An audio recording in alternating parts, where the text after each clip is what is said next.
What is up, Marvel Universe fanatics? It is Ash Rock. Welcome to the top 50 Marvel Universe figures of all times, numbers 50 to 41.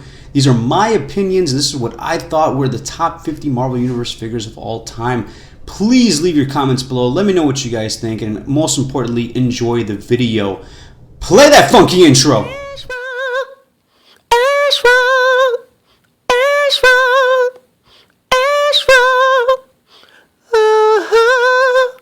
You hear me, motherfucker?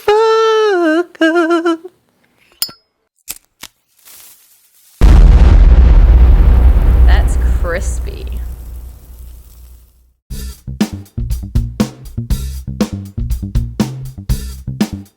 Number 50 is X-Force Warpath. This figure came out in series number 2 of October of 2009.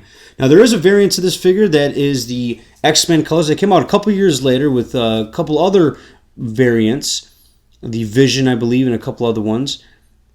And then there is a 3-pack X-Force Warpath that came with Wolverine and Deadpool. That one was more of a flat finish, but this one here is by far my favorite one out of the 3.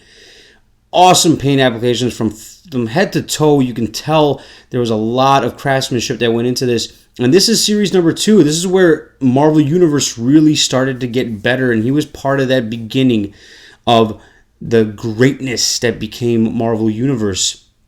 But definitely awesome figure. He was re-released, so he is kind of easier to find. If you do want to look for him, you will find him. It shouldn't be too much trouble. But I highly recommend this bad boy here, number 50 on the list. Let's move on.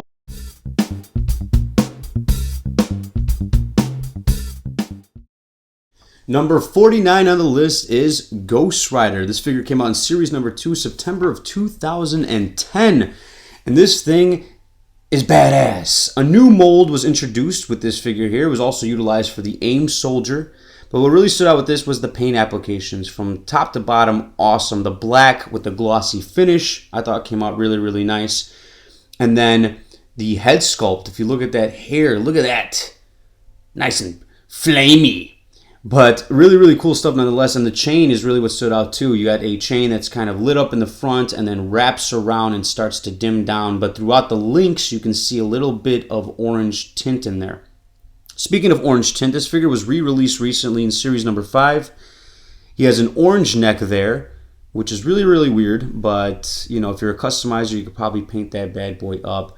Finding the original is a little more difficult, but if you have to get your hands on the revision part, it is just as good, trust me. So definitely a classic figure in the Marvel Universe line. I highly, highly recommend it. So go pick yours up. Let's move on.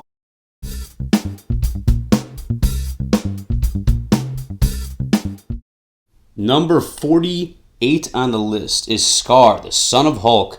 Figure came out in series number 3, July 2010. And it is badass. This big boy here is extremely detailed. Paint applications, the face sculpt, the sculpt overall, just a nice looking figure. I think a very underrated figure. Now there is a variant to this, and it's not a figure variant, but it is a stand variant, which is something that Hasbro pulled off for us collectors who collect them all like some suckers. But nonetheless, the figure itself is awesome. The likeliness of the character shits on the Marvel Legends version. The Marvel Legends version, if you guys haven't seen it, go take a crap in the bathroom afterwards, spray paint it green, and there you go. No, but this is an absolutely awesome figure, a definite classic in my eyes, I think. The very, very nice. The sword, a little plain, but overall, the rest of it, the way it's painted, the way it's sculpted is just awesome. I highly recommend this figure. Let's move on.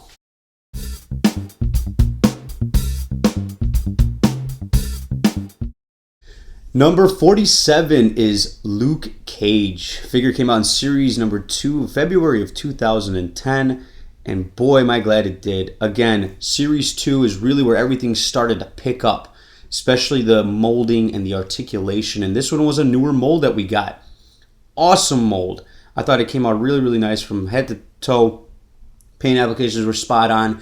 The only gripe I really have is the sunglasses, honestly. I wish the sunglasses were removable or he just didn't have them all together. But I get it. It kind of gave him that cool guy persona. The hat is removable. The chain around his neck is removable.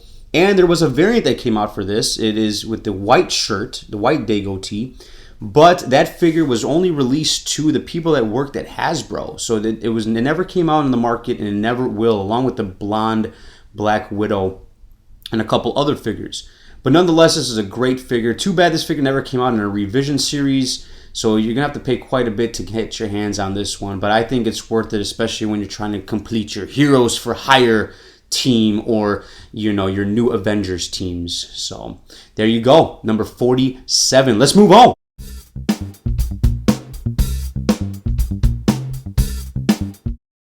Number 46 is Omega Red. Came out in series number 5, November 2013. As many of you know, this is one of those figures I was looking forward to from the beginning of Marvel Universe. I'm a big Omega Red fan, a big X-Men fan, and he's one of my favorite villains. He really is. Not only from the cartoons, but from the comic books. Just a great character, very unique. My family. But anyways, awesome figure. This mold was utilized first by Hercules, and then obviously by Omega Red, also by Champion of the Universe. But really cool figure. My only gripe with this is the blue throughout the white arms and the face kind of looks a little goofy at times, and the tentacles, that they're not posable. So the Marvel Legends one definitely shits on this one, but this one is a awesome welcome addition to the Marvel Universe line. I think the head sculpt came out really nice, and the overall size is awesome. Highly recommended. Go get yours. Let's move on.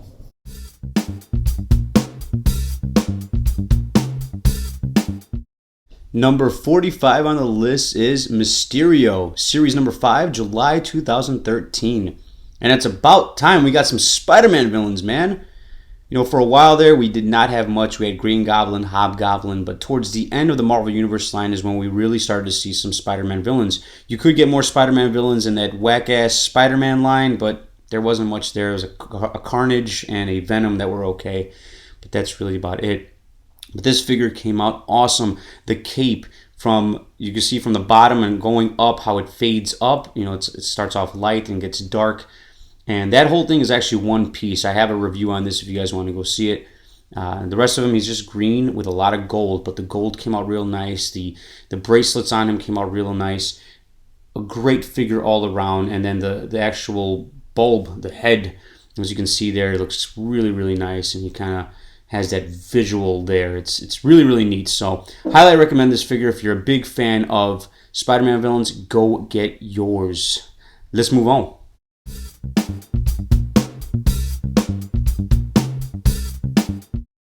Number 44 is Elektra, series number 5, July 2013. This is a great looking figure.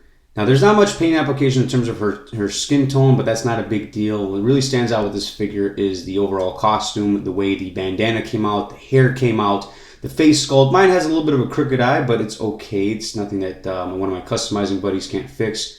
But ultimately, what's great about this too, it's utilizing the newer mold, which came from X-23 and was only utilized by a select few female characters, which kind of sucks. But nonetheless, a great figure, welcome addition to the Marvel, especially the Marvel Knights series of characters. Awesome looking figure, especially she looks really good next to the Daredevil, the 2-pack Daredevil. So great figure, go get yours. Let's move on.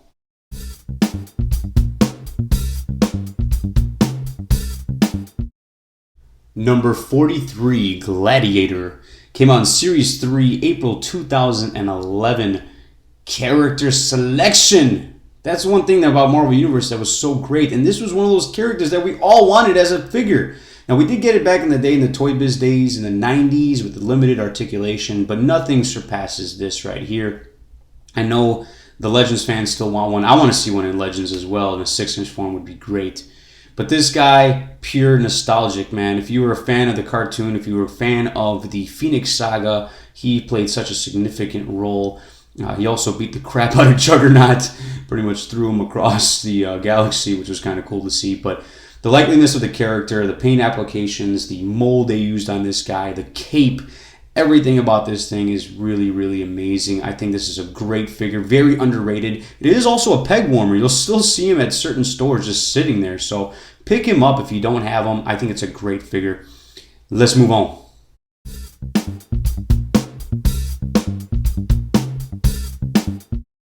Number 42 is X-23. Figure came out in series number 3, September 2010. I can't believe it's been, wow, almost 4 years since this figure came out. Great looking figure, and utilizing the newer female mold. The first time we saw the new mold. Now you guys know the old female mold, not the greatest, really wasn't, but this one here was definitely nice and has been utilized by a couple other figures, a couple other characters. Now, with this new mold, you got the upper thigh, you got double jointed knees, you got the ankle rockers. It just looks a lot better, a lot slimmer. And the character itself is great. The figure itself is awesome. The only gripe I have is the fact that it doesn't have a foot claw. The Marvel Legends one, Ugly Face, had a foot claw. And it, even if it wasn't posable, it would have been nice to see a foot claw. But nonetheless, a really cool figure, a great character, and a welcome addition to the Marvel Universe. Let's move on.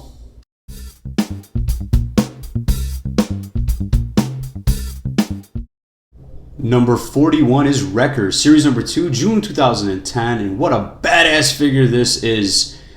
Again, series 2 saw a lot of new molds, a lot of new things that Hasbro and Dave Bonner and his crew fixed from series number 1, and this is one of them. Character selection alone is awesome. To see him in a figure form was great.